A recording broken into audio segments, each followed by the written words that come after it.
Hi everyone, it's me, Mrs. Groner, and I'm here to talk to you again about settings. If you remember, the setting is where the story happens. And today I'd like for you to think about the setting in the story of Hansel and Gretel. Through the beginning of the story, Hansel and Gretel live near a dark forest, and they have to go into the forest where their stepmother and father leave them. Then they get lost in the forest. And you think about Hansel and Gretel, two children being lost in the forest at night when it's dark. It would seem like that would be very scary. But then the setting changes. When they wander into one of the deepest parts of the forest, they all of a sudden see a gingerbread house. Imagine being somewhere feeling alone, cold, dark, hungry, and then all of a sudden, right in front of your eyes is a gorgeous gingerbread house. Oh, it would just feel amazing. And I think that Hansel and Gretel must have been so happy to see that beautiful gingerbread house. Today, I have 3 pictures of different gingerbread houses to show you. These are the way that my daughters and I imagine the gingerbread house Hansel and Gretel saw in the forest might have looked like. Let's take a look.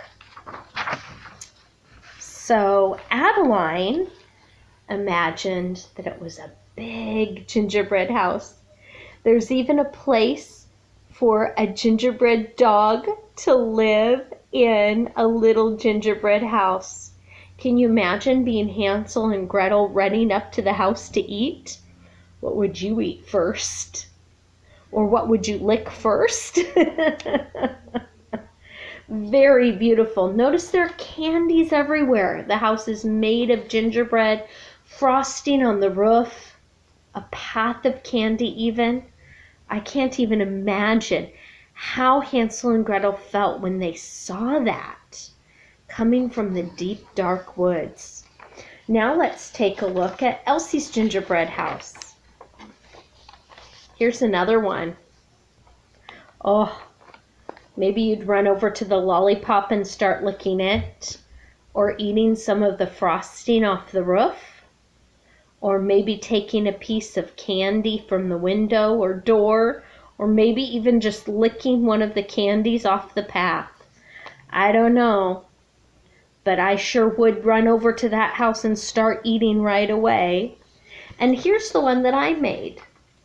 I wanted to show that the house was still in the middle of the forest, so you can see the forest around. And I made 2 little gingerbread boys waiting there. I think if I saw this house, I might have to run over and take a bite off of one of those guys.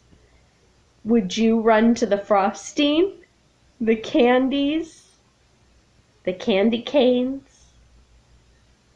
What would you go to first? Today, I'd like for you to take some time to make your own design of a gingerbread house.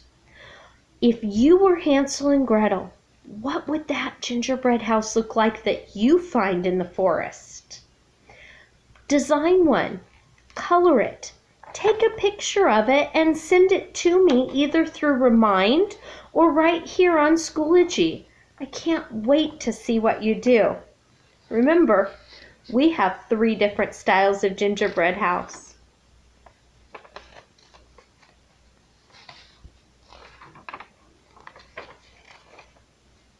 I can't wait to see what your gingerbread house looks like. See you soon.